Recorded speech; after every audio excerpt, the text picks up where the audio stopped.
Disclaimer: this story is intended for mature audiences only. It contains themes and descriptions that may be disturbing to some viewers. Listener discretion is advised. The events described are based on true accounts and urban legends from the United States. Any resemblance to actual persons or places is coincidental unless stated otherwise. Title: The Abandoned Freight Line. 16 years ago, something happened to a freight security guard that still keeps him up at night. His name was Ethan Cole. He worked security for a major freight company, riding in the Caboose during overnight runs across the Midwest.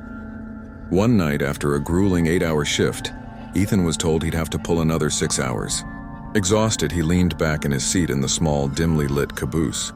He didn't even remember closing his eyes. When he woke up, something felt wrong. The train was shaking more than usual and swaying violently. Ethan grabbed his walkie-talkie. "Control, come in, we've got a problem." "I think something's..." But the radio was dead. Static. The next thing he knew, there was a loud clank. His heart sank. The caboose had detached from the rest of the train. The rest of the cars were disappearing into the darkness ahead, their red taillights fading in the cold night air. And Ethan's car was still moving, rolling fast on its own. Up ahead, the track split. The main line kept going straight. But his lone caboose was shunted onto an old, unused branch line. This section of track hadn't seen a scheduled train in decades. No lights, no towns. Just miles of overgrown trees pressing in on both sides. The caboose slowed, finally grinding to a stop in the middle of nowhere. The night outside was pitch black, the kind where you can tell where the ground ends and the sky begins. Ethan tried calling 911, nothing. No signal, no bars. He stepped out onto the gravel beside the tracks, holding his phone high, desperate for even one flicker of reception. Nothing. Cursing under his breath, Ethan climbed back into the caboose. He figured he'd wait until morning. Hours passed. Somewhere around 2 a.m., Ethan was jolted awake by the sound of a rock slamming against the metal siding. Bang! He froze. Slowly, he got up and peered toward the back window. Nothing. Then, another rock hit. He slid the door open a crack. "Hello, anyone out there?" His voice echoed off the trees. No reply. Then he saw movement. A man maybe 40 feet away, just standing at the edge of the tree line. Ethan called out again, but the man didn't answer. He just swayed slightly as if trying to see through the darkness. Ethan slammed the door shut and locked it. He sat in the corner, trying to convince himself it was just some drunk who'd wandered too far from a camp. 5 minutes later, he heard scraping. Metal on metal. The man was at the window trying to force his arm through the narrow gap. His fingertips barely brushed the latch. Ethan grabbed a heavy wrench and stood ready. The man withdrew his arm, then reappeared with a rock in his hand. The glass shattered inward. "Jesus Christ!" Ethan yelled, grabbing the man's wrist and yanking hard.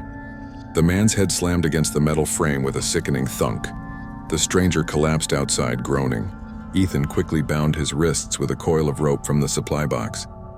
"You've got a lot to explain in the morning," Ethan muttered. But that was assuming Ethan would make it to morning. The abandoned freight line, Ethan sat in the corner of the caboose, breathing heavily. The stranger lay outside, bound, face down in the dirt. But something about the way he had shown up didn't feel random. The middle of the night, an abandoned line. No cell signal for miles, and somehow this guy just found him. Ethan kept the window shut tight, glancing out every few minutes to make sure the man was still there.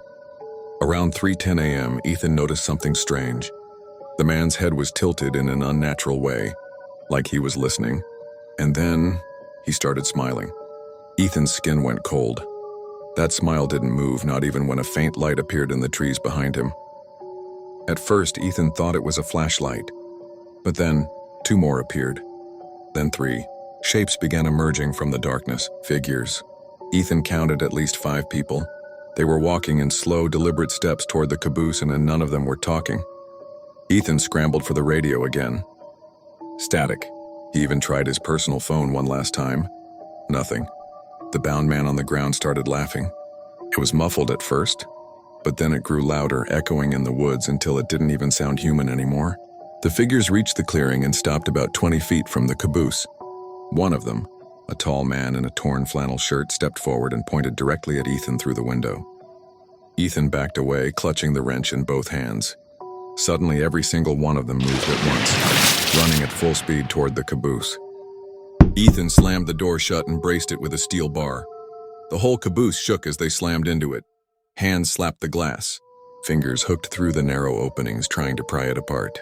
The bound man outside was screaming now, not in pain, but in some kind of joy. "Let me in!" one of the strangers yelled. "It has been a long time since we've had one of you out here." Ethan's heart was pounding so hard he thought it might burst. He had two choices: stay in here and hope the door held, or grab the small emergency lantern and make a run for it down the tracks. Another hit shook the caboose. The glass on the side window began to crack. Ethan took a deep breath, grabbed the lantern, and kicked open the back door. He ran into the blackness of the abandoned track line, the sound of multiple sets of footsteps chasing close behind. What happened after that? Nobody knows for sure. By morning, the caboose was found empty. The rope that had bound the stranger was lying loose on the floor. There were no footprints, no sign of Ethan. The freight company quietly removed that stretch of track from their maps. And to this day, if you stand by that line at night, some people swear they can still hear a man's voice calling through the trees, asking for a ride home.